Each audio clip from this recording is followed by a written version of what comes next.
JRCM The Dream World, transforming lives, transforming India, where dreams come true. Come join with us. आज sir के जोरदार clapping से हम काजल शर्मा जी को इनवाइट करते हैं। Happy welcome on the screen. Yes, welcome Kajal ji, happy welcome on the screen. Welcome Kajal ji, welcome. Thank you so much ma'am, thank you. बहुत बहुत धन्यवाद संध्या मैम मेरे को बुलाने के लिए और इसको होस्ट करने के लिए आपका बहुत बहुत धन्यवाद। आपने बहुत शानदार तरीके से being a lady, being a leader इस चीज को होस्ट किया। मैं बहुत बहुत धन्यवाद देना चाहूंगी आदरणीय सरोजनी यादव मैडम का, जिन्होंने बीइंग अ लीडर इस सिस्टम की कमान संभाली, मुझे कॉल किया और इस चीज के बारे में पूरा बताया। बहुत ही बढ़िया तरीके से Sarojini ma'am being a leader work कर रही हैं और मैं उनसे बहुत मोटिवेट रहती हूँ। बहुत बहुत धन्यवाद कल्याणी मिश्रा मैम, उनका फेसबुक पे भी मैं पूरा अपडेट देखती रहती हूँ कल्याणी मैम का। एक तो उनकी मुस्कुराहट, उनकी स्माइल और पूरा उनका परिवार, हस्बैंड वाइफ का जो सपोर्ट है सिस्टम को आगे बढ़ाने के लिए, बहुत बहुत धन्यवाद। एंड क्षमा याचना मैम का भी बहुत बहुत धन्यवाद, जिन्होंने बीइंग एक जिम्मेदार लीडर के रूप में इस सिस्टम की कमान संभाली है। सभी को नमस्ते, जय आरसीएम। मैं काजल शर्मा बरेली उत्तर प्रदेश से आप सभी का हार्दिक स्वागत और अभिनंदन करती हूँ।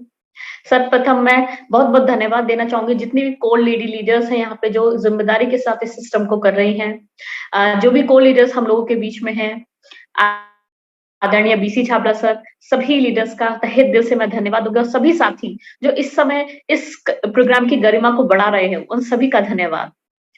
मैं बेसिकली बरेली से रहने वाली हूँ।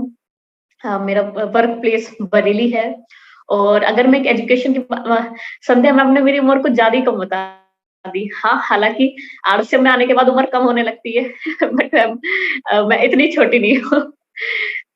मेरी एजुकेशन की बात करूं तो मैंने अपनी 12वीं तक की शिक्षा नवोदय विद्यालय से करी है।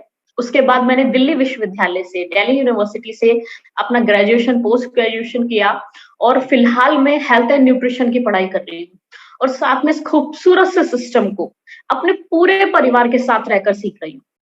अभी इस सिस्टम की अगर हम बात करें, सिस्टम ने हमें क्या दिया है, तो सर सीखते सीखते सिस्टम में सर जो लगभग मेरे परिवार में लगभग 50 लाख से ज्यादा इनकम आरसीएम के माध्यम से आई है। अगर हाईएस्ट चेक की बात करें तो 1,75,000 1,75,000 आरसीएम के माध्यम से हमें मिला है और हर महीने की बात करें तो सर लगभग 70 से 1 लाख की इनकम आरसीएम के माध्यम से हमारे घर में आती है। आई नो इनकम कोई बहुत बड़ी बात नहीं है, लेकिन इस सिस्टम के माध्यम से जो मान सम्मान, जो प्यार, जो नाम हमें मिल रहा है सर, कहते हैं आदरणीय टीसी छाबड़ा सर कहते हैं कि सिस्टम में पैसा तो सबसे लास्ट फायदा है, उससे पहले जो फायदे हैं वो बहुत कुछ है। तो जो लोग इनकम से मोटिवेट होते हैं उनके लिए इनकम है। बाकी सिस्टम में सर बहुत कुछ दिया है हमें, जगह जगह घूमने का मौका मिलता है। अभी सर बाड़मेर, लगभग पाकिस्तान का बॉर्डर, बाड़मेर, बालेश्वर मुझे जाने का मौका मिला। अभी नेक्स्ट महीने बिहार का टूर है, इस महीने पंजाब का टूर है। तो इस सिस्टम के माध्यम से जगह जगह जाने का मौका मिलता है, घूमने फिरने का मौका मिलता है। थोड़ी सी अपनी लाइफ स्टोरी आप लोगों के साथ शेयर करूंगी क्योंकि कहीं ना कहीं सर हम एक दूसरे से सीख कर आगे बढ़ते हैं। ये सिस्टम ही ऐसा है, यहाँ पे सब आगे बढ़ते हैं लेकिन एक दूसरे का हाथ पकड़कर। सर जब ये सिस्टम की मैं उस समय पढ़ाई में सर मैं बढ़िया रही हूँ और बचपन से ही मम्मी पापा ने मेरी एजुकेशन पे, मेरी पढ़ाई लिखाई पे बहुत ध्यान दिया है। सर इसी प्रकार से मैं पढ़ रही थी तो पापा ने एजुकेशन अपनी ले रही थी, तो इसी बीच में पापा जी ने कहा कि बेटा एक सेमिनार है उसमें चलना है। और मेरा ये था कि सर जब हम कुछ ज्यादा पढ़ लिख जाते हैं ना तो हमें कहीं ना कहीं ईगो आ जाता है, घमंड आ जाता है पढ़ाई का। बल्कि पढ़ने लिखने पे तो घमंड नहीं आना चाहिए क्योंकि हमें पता चल जाता है कि हमने जितना भी पढ़ा है ना वो बहुत कम है आज के हिसाब से। तो मैंने कहा पापा मैं इन चीजों में कुछ बिलीव नहीं करती, मुझे थोड़ा सा आइडिया था इसमें जोड़ना होता है, इस तरह की चीजें। पापा मुझे ये सब काम ना पसंद नहीं है। पापा ने मेरे से कहा पसंद नहीं है, चलिए मानते हैं ये काम पसंद नहीं है, लेकिन बेटा एक प्रश्न का जवाब दो, आज तक आपने कौन से काम अपनी पसंद का किया है? मैंने पूछा मतलब? उन्होंने कहा जिस घर में आप रह रहे हो क्या उससे बढ़िया घर नहीं है? मैंने कहा बिल्कुल है। क्या आपकी पसंद का है? मैंने कहा नहीं, लेकिन आप उसमें रह रहे हो। जिस प्रकार के आप कपड़े पहनते हो क्या अपनी पसंद के पहनते हो? मैंने कहा नहीं, मुझे तो और अच्छे कपड़े पहनने हैं, और महंगे कपड़े पहनने हैं। तो पापा ने यही कहा कि जब इतने सारे काम आप बिना पसंद के कर रहे हो तो एक काम और सही।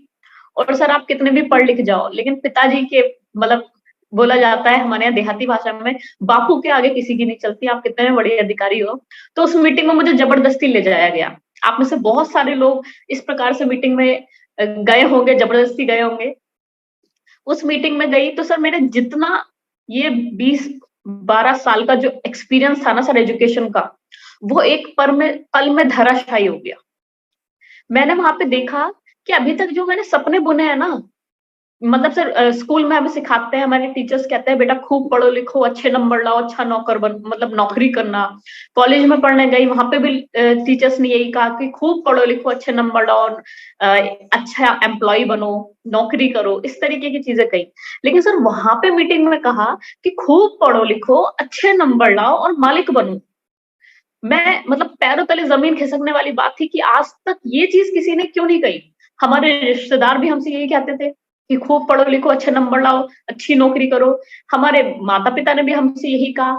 लेकिन ये सिस्टम कैसा है? वहां पे मैंने देखा कि वहां पे सेम स्टेज, वहां पे एक किसान भी कामयाब है, वहां पे एक महिला भी कामयाब है, वहां पे पुरुष भी कामयाब है, वहां पे कोई अधिकारी लेवल का व्यक्ति भी कामयाब है, वहां पे स्टूडेंट भी कामयाब है।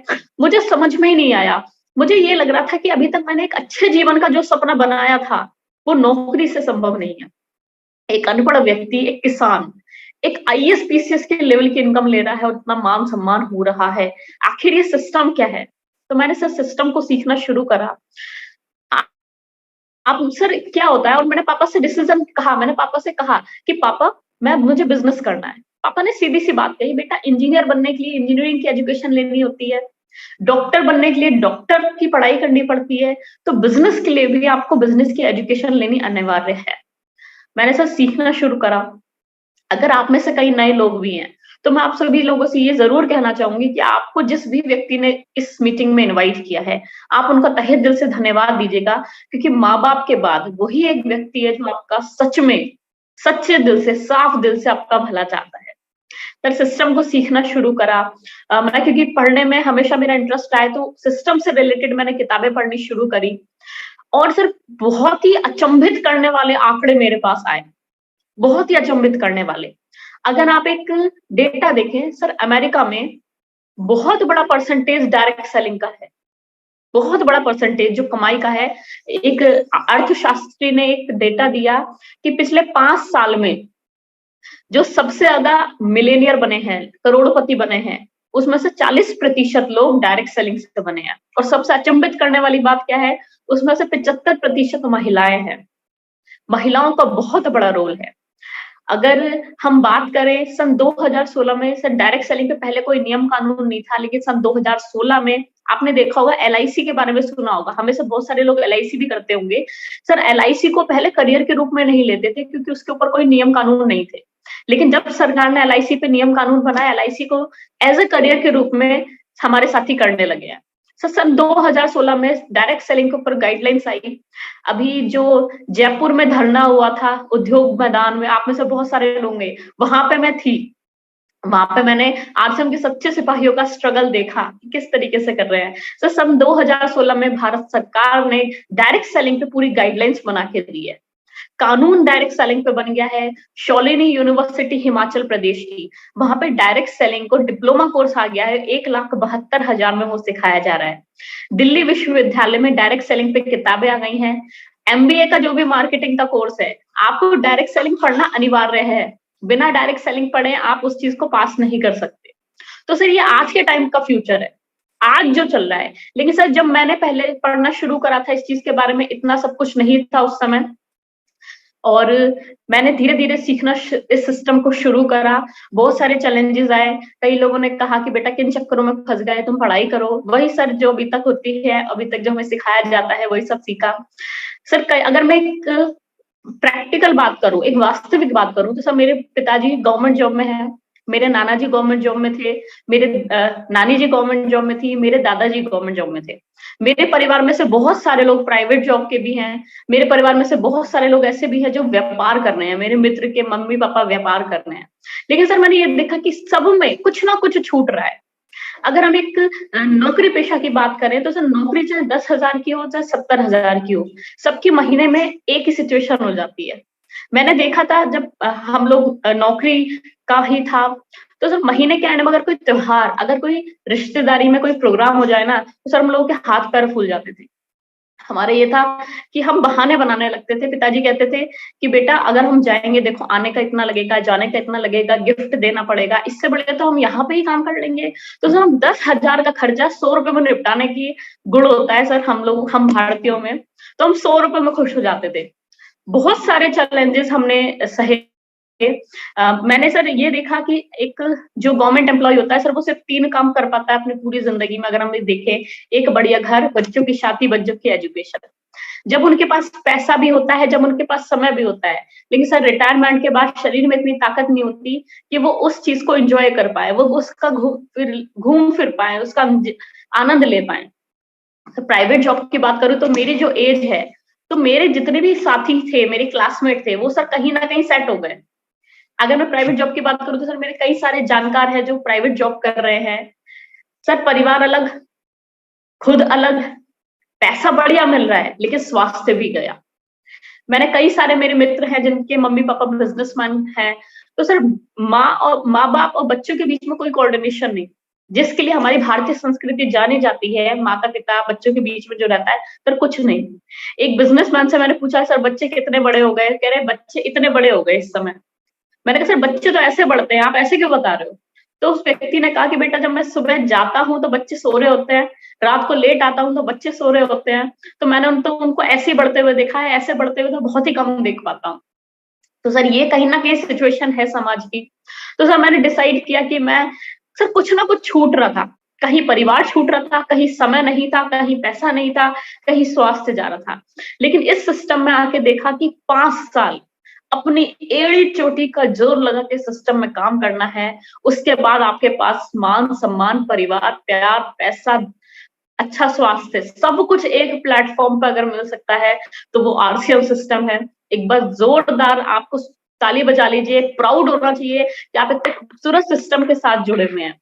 सर नए भारत के निर्माण की हम लोग बातें करते हैं। सर इस सिस्टम्स के माध्यम से मुझे इतनी कम उम्र में इतनी सारी जगह जाने का मौका मिला। आज हम फोर्ड की गाड़ी मेंटेन करते हैं और सर पहले जब मैं पापा से कहती थी कि पापा देखो कितना बड़ा घर है, हम भी ऐसा घर लेंगे। तो पापा का कहना होता था बेटा ये इतना बड़ा घर 1 नंबर की कमाई से संभव नहीं है। कहीं न कहीं 2 नंबर की कमाई से इतना बड़ा घर बना रखा है। तो मैं अपना मन मान लेती थी कि काम तो 1 नंबर का करना है और 1 नंबर से कभी संभव नहीं हो पाएगा। लेकिन सर आज के टाइम पे जी हाँ, आप 1 नंबर की कमाई से बहुत बड़े घर बना सकते हैं और सर 22 सालों में आरसम ने बहुत सारे रिज़ल्ट दिए हैं, हमें बहुत सारा रिज़ल्ट दिया है कि हाँ, अब ये हो सकता है। तो पापा आज के टाइम पे कहते हैं, "हाँ बेटा, हम भी ऐसे ही घर बनाएँगे।" सर पहले अपनी ज़रूरतों को, अपनी कोशिशों को, अपने सपनों को सब निचोड़ के कहीं न कहीं हम समेट के रखते थे मुट्ठी में। आज हमने मुट्ठी खुली छोड़ दी। टारगेट लेके काम करते हैं, क्या चाहिए जीवन में, इस प्रकार से काम करते हैं, अच्छा ये लेना है, इसके लिए हमें इतना बिज़नेस करना पड़ेगा, इतना प्रयास करना पड़ेगा। आज के टाइम पे सर कुछ भी चीज़ महँगी नहीं लगती है। आरसीएम के माध्यम से फ्लाइट में बैठने का मौका मिला, जगह-जगह घूमने का मौका मिल रहा है, बहुत सारे लोग जान रहे हैं। तो ये कहीं न कहीं ताकत मेरी नहीं है, ये सिस्टम की है। और सर मैं आज महिलाओं से ज़रूर निवेदन करूँगी। सर जब हमारे यूपी में हो सकता है आपके यहाँ भी हो ऐसा, राजस्थान में भी होता है, मैं जब राजस्थान में गई थी तो वहाँ के लोगों ने भी बताया था। अच्छा जब हमारे घर में बिटिया पैदा होती है ना, तो हम कहते हैं कि हमारे घर में देवी पैदा हुई है, लक्ष्मी पैदा हुई है। जब कोई लड़की शादी होके दूसरे घर जाती है, तो कहा जाता है हमारे घर लक्ष्मी आई है, देवी आई है। लेकिन सर मैं आज आप सभी लोगों से एक प्रश्न पूछना चाहूँगी, क्या हम लक्ष्मी और देवी वाला कोई काम करते हैं? जब हम छोटे होते हैं तो हम अपने पिताजी के सामने हाथ फैलाते हैं, शादी हो जाती है, हम अपने हस्बैंड के सामने हाथ फैलाते हैं, बुजुर्ग हो जाते हैं, हम अपने बच्चों के सामने हाथ फैलाते हैं। तो ये प्रश्न है कि हमारा नाम देवी होना चाहिए था या लेवी होना चाहिए था? सर आज इस सिस्टम के माध्यम से मेरा पूरा परिवार, मतलब मैं अगर बात करूँ, अपने लेवल पे बात करूँ, मैं ज़्यादा बड़ी नहीं हूँ, ना ज़्यादा बड़ी बातें हैं मेरे पास। सर आज मेरे जितने भी क्लास के बच्चे हैं, वो अपने घर से दूर हैं। कमाने के लिए दूर गए हैं, लेकिन आज मैं यहीं पे रह के अपने मम्मी-पापा का ध्यान रखते हुए कमाई कर रही हूँ। ये सर इस सिस्टम की ताकत है। कहीं न कहीं ये सिस्टम हमें ये अपॉर्च्युनिटी देता है। मेरे सर बहुत सारे मित्र बाहर विदेशों में जाके सेटल हैं, क्यों? कमाई बढ़िया है। जिन जिन दोस्तों के साथ वो उन्होंने बचपन गुज़ारा, उनकी शादी में नहीं आ पाते सर। रिश्तेदारी में नहीं आ पाते, किसी फंक्शन में नहीं आ पाते, किसी गम में नहीं आ पाते। सब लोग बाहर सेटल है सर, अच्छी कमाई चाहिए, है ना। और सर एक किस्सा आपको बताती हूँ, दिल्ली की बात है। मतलब दिल्ली के एक प्रोफेसर ने अपने 2 बेटे थे, बहुत बढ़िया पढ़ाया लिखाया, बहुत अच्छा संस्कार दिए। वो बच्चे भी अपने माँ बाप से बहुत प्यार करते थे। दोनों बच्चों ने खूब पढ़ाई करी, विदेशों में जाके सेटल हो गए। डेली अपने पापा को फोन करते थे, माताजी थी नहीं, डेली अपने पापा को फोन करते थे। सर खाने की मेड लगा रखी थी, सफाई की मेड लगा रखी थी, उनकी देखभाल दवाई के लिए मेड लगा रखी थी। डेली फोन करते थे कि पिताजी कैसे हो, दवाई खाई नहीं। सर प्यार बहुत है, संस्कार है, लेकिन मजबूरी में जाके दूसरी जगह शिफ्ट है क्योंकि ये चाहिए। डेली फोन करते सर, एक दिन उसके पिताजी ने फोन नहीं उठाया, दोनों बच्चे परेशान। उन्होंने दूसरे दिन कॉल किया, फोन नहीं उठाया। परेशान होकर उन्होंने पड़ोस वाले अंकल को फोन किया कि पिताजी 2 दिन से फोन नहीं उठा रहे, आप जाके देखिए सर। वो दरवाजा खटखटाते हैं पड़ोस वाले अंकल, दरवाजा नहीं खुलता, ताला तोड़ा जाता है, अंदर देखते हैं तो सर सोफे पे उसका उसका पिताजी 2 दिन से मृत पड़े हुए थे। सर क्या फायदा ऐसे पैसे का, ऐसे मतलब इस लाइफ स्टाइल का, कि हम अपने माँ बाप को, जब हमारे माँ बाप को हमारी सबसे ज्यादा जरूरत होती है, हम कमाई की वजह से मजबूरी में आकर हमें बाहर रहना पड़ता है, दूर रहना पड़ता है। तो सर मैं इस सिस्टम की बहुत शुक्रगुजार हूँ कि इस सिस्टम ने मुझे मौका दिया कि मैं किसी को भी, सर यहाँ पर मुझे छोड़ना नहीं पड़ता। मतलब यहाँ ना मेरे मित्र छूटते हैं, उनसे मिलना होता रहता है बिजनेस के माध्यम से, या किसी दूसरे शहर जाती हूँ, मेरे मित्र हैं तो वहां पे मैं उनसे मिल लेती हूँ। यहाँ पे माँ बाप का ध्यान रखते हुए सर इनकम यहाँ पे आ रही है। तो जितनी भी लेडीज हैं, मैं उन सभी लोगों से निवेदन करूंगी, सर हमें लक्ष्मी कहा गया है।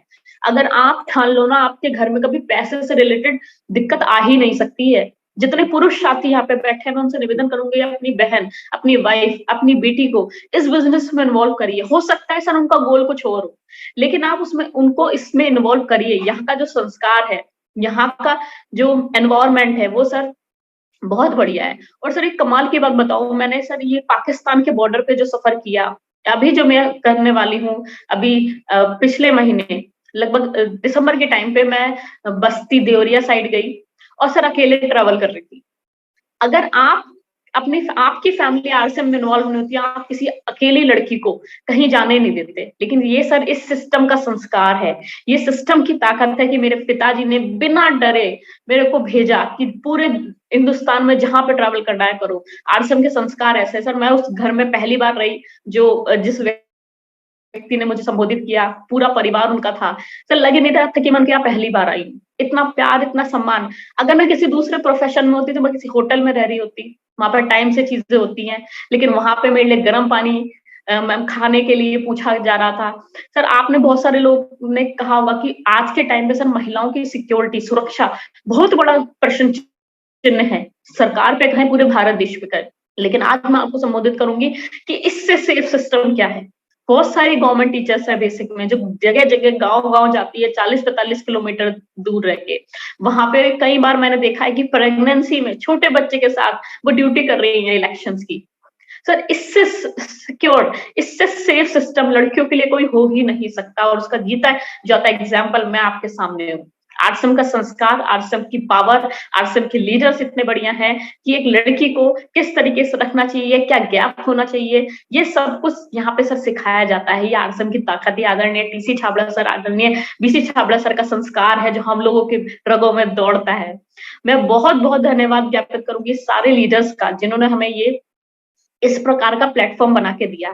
टीसी सर का सपना है कि एक नए भारत का निर्माण करना है। सर ये कहीं ना कहीं नए भारत का निर्माण ही तो हो रहा है कि आज के टाइम पे हमारी बेटियां जहां दूसरे प्रोफेशन में असुरक्षित पाई जाती है, वहां पे आरसीएम जैसे सिस्टम में इतनी सुरक्षित होकर वर्क कर रही हैं। तो सर मैं बहुत बहुत धन्यवाद दूंगी इस खूबसूरत से सिस्टम का। अब प्रश्न आता है कि हमें इसमें करना क्या है, क्या काम करना है। मैं सर आरसीएम में फर्स्ट और सेकंड दोनों जनरेशन के रूप में सिस्टम में काम कर रही हूँ। तो सर 5 काम है जो मैं सलाह देती हूँ करने के लिए। सर पहला है खरीदना, 100% आरसीएम का सामान।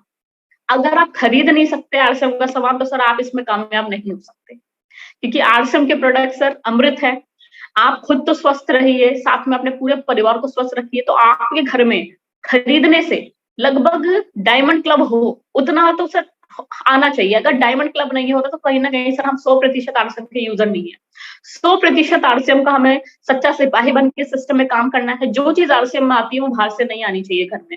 सर कई बार जब हमने बिजनेस की शुरुआत करी थी तो सर हमें कुछ चीजें महंगी लगती थी, लेकिन वो महंगी थी नहीं, हमें लगती थी, क्योंकि सर जब नए नए आते थे, लेकिन एक चीज ठान ली थी कि बाहर से नहीं खरीदना है। तो सर कई बार हम घर पे ही वो चीज कहीं ना कहीं कुछ ना कुछ जुगाड़ कर लेते थे। घर में नमक खत्म हो गया तो बाहर से नहीं आता था सर, हम पड़ोसी से मांग लेते थे नमक, लेकिन बाहर का नहीं आएगा। दूसरा सर, बेचना। मैं सर अगर पर्सनल बात करूं तो मेरी फैमिली लगभग 1 लाख पीवी का हर महीने सामान सेल करते हैं, क्योंकि सर इस दुनिया में खरीदने वाला अमीर नहीं बनता, बेचने वाला अमीर बनता है। आपके गांव का सबसे अमीर इंसान नौकरी वाला नहीं है सर, बेचने वाला है, व्यापारी है। आपके शहर का, आपके क्षेत्र का, पूरे भारत देश का, पूरी दुनिया का, पूरे एशिया का सर सबसे अमीर इंसान सर बिजनेसमैन है जो बेच रहा है कुछ ना कुछ। तीसरा काम है सर जोड़ना, क्योंकि इस दुनिया में जितने भी बड़े काम हुए हैं वो जोड़ के हुए हैं। अगर आप बड़ा अचीव करना चाहते हैं तो आपको जोड़ना पड़ेगा, बिन जोड़े। तो कई बार लोग मुझसे पूछते हैं कि बेटा क्या करते हो, मैं कहती हूँ मैं सर आरएसएस सिस्टम करती हूँ। तो कहते हैं कि अच्छा वही जोड़ने वाला काम। मैंने कहा जी जोड़ने वाला काम, आप तोड़ने वाला करते हो क्या? तो सर गर्व होना चाहिए हम जोड़ने वाले काम में हैं। चौथा है सर सीखना। अगर आप अपने बच्चे को इंजीनियर बनाना चाहते हो तो सर इंजीनियरिंग की पढ़ाई सीखनी पड़ेगी। आप फेलियर से सलाह लोगे या उस इंजीनियरिंग एग्जाम में जो बढ़िया इंजीनियर है उससे सलाह लोगे? सर जाहिर सी बात है हम सफल इंजीनियर से सलाह लेंगे। अगर आप अपने बच्चे को डॉक्टर बनाना चाहते हो तो क्या उस इंसान से सलाह लेना पसंद करेंगे जो 4 बार मेडिकल एग्जाम में फेल हो गया, या एक सफल डॉक्टर से सलाह लेना पसंद करेंगे? जाहिर सी बात है सर सफल डॉक्टर से हम सलाह लेना पसंद करेंगे। लेकिन इस सिस्टम में अक्सर हम सर फेलियर लोगों से सलाह लेने लगते हैं। तो सर हमें सीखना है। सुबह का सेशन टीसी सर का होता है, उसके माध्यम से सीख सकते हैं। शाम को यूएस का सीखने का सेक्शन आता है। आपकी टीम की पर्सनल मीटिंग्स होती हैं, जूम मीटिंग, आप उसके माध्यम से सीख सकते हैं। सिस्टम द्वारा रिकमेंडेड जो किताबें हैं आप उनके माध्यम से सीख सकते हैं। 5वां है सर टारगेट लेकर काम करना। एक बच्चा नर्सरी में होता है, फर्स्ट क्लास में होता है, वो टारगेट लेता है मुझे नई क्लास में जाना है, वो पढ़ता है, वो मेहनत लगाता है, वो रेस लगाता है। सर टारगेट लेके काम करना। इस दुनिया में सर सब कुछ बढ़ता है, डेली पेड़ बढ़ते हैं, डेली हवा चलती है, डेली नदियां बह रही हैं, लेकिन सर हम लोग सोचते हैं कि हम जब मौसम आएगा तब कर लेंगे, हम रुक रुक के काम करते हैं। सर अगर इस सिस्टम में हम सफल होना चाहते हैं तो पहला ही चीज है कि हमें टारगेट लेके काम करना पड़ेगा। टारगेट का मतलब होता है ग्रोथ होना। अभी सर मार्च का महीना है, मार्च में बहुत सारे ब्रांड पार्टनर्स ने हमें बहुत सारा टारगेट के साथ में काम दिया है। सर मार्च में हमारे एग्जाम भी होते थे और उस समय हम जी तोड़ लगा के मेहनत करते थे, जी तोड़ लगा के हम उसमें पढ़ाई करते थे, तब जाके हमारे अंक बहुत बढ़िया आते थे। तो सर मार्च के महीने में सब लोग एक्टिव होते हैं। मार्च के महीने में पूरी दुनिया, सर अगर हम देखा जाए पूरी दुनिया टारगेट में होती है। तो सर जो भी सिस्टम द्वारा रिकमेंडेड टारगेट्स हैं हम उसमें लेके काम करें। और सर सबसे अहम बात, अपने पूरे परिवार को इसमें इन्वॉल्व करें। इसके संस्कार सर आरसीएम के संस्कार, सर इसका विजन वो बहुत अलग है, बहुत खास है। और सर ये सिस्टम को सर अभी इतनी जल्दी जज ना करके हम इसमें सीखें। सर अक्सर क्या होता है, हम सिस्टम को ज्वाइन करता हमें लगता है कि लाखों रुपए तुरंत आने लग जाएं, ये संभव ही नहीं है, प्रकृति का नियम ही नहीं है। सीखने पे फोकस करें, इनकम तो अपने आप आएगी। कहते हैं लर्निंग पे फोकस करें, और जितना हम लर्न करेंगे धीरे धीरे एल हटता जाएगा और अर्निंग पे फोकस, अर्निंग आने लगेगी हमारे। तो आप सभी साथियों ने मुझे सुना, क्योंकि समय कम है, मैं बहुत बहुत धन्यवाद देना चाहूंगी आप सभी श्रोताओं का जिन्होंने मुझे इतने ध्यान से सुना। अगर मेरे शब्दों से किसी की आत्मा भावना को ठेस पहुंचती है तो मैं माफी चाहूंगी। बाकी मैं सर सीख रही हूँ धीरे धीरे और प्रयास करूंगी कि और बढ़िया तरीके से आपके सामने में खुद को मैं प्रेजेंट करूं।